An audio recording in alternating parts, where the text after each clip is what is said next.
Hello बच्चों, हमारे पास सवाल है compare carbon hydrogen bond length in methane and टेट्राफ्लोरोमीथेन।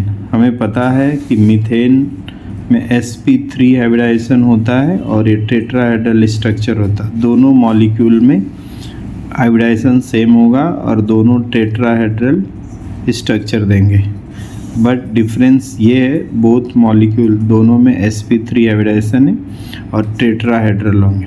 ये इन्फॉर्मेशन हमें पता चल गई। दोनों मॉलिक्यूल क्या है बेटा? टेट्राहेड्रल और sp3 हाइब्रिडाइजेशन। दोनों क्या है? Tetrahedral and sp3 hybrid orbital. अब हमें कार्बन हाइड्रोजन बॉन्ड लेंथ को कंपेयर करना। ये x1 मान लेते हैं, इसको x2 मान लेते हैं।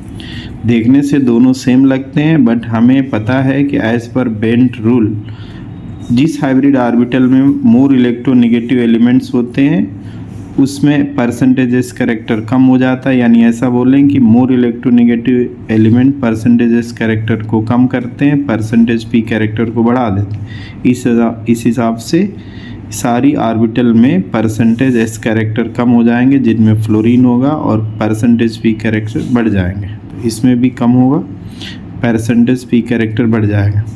और हमें पता है कि ये फोर्थ हाइब्रिड ऑर्बिटल है।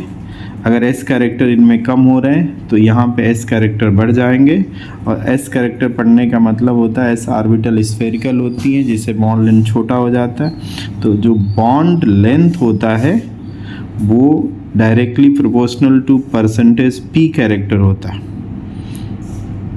और inversely proportional to percentage s character होता है। इसका मतलब जिस हाइब्रिड ऑर्बिटल में एस कैरेक्टर बढ़ेगा उसकी बॉन्ड लेंथ क्या हो जाएगी? छोटी हो जाएगी। तो यहाँ पे परसेंटेज एस कैरेक्टर इंक्रीज हो गया है, जबकि परसेंटेज पी कैरेक्टर डिक्रीज हो रहा है। इस हिसाब से x2 की बॉन्ड लेंथ छोटी हो जाएगी, जबकि x1 जो होगा वो बड़ा हो जाएगा।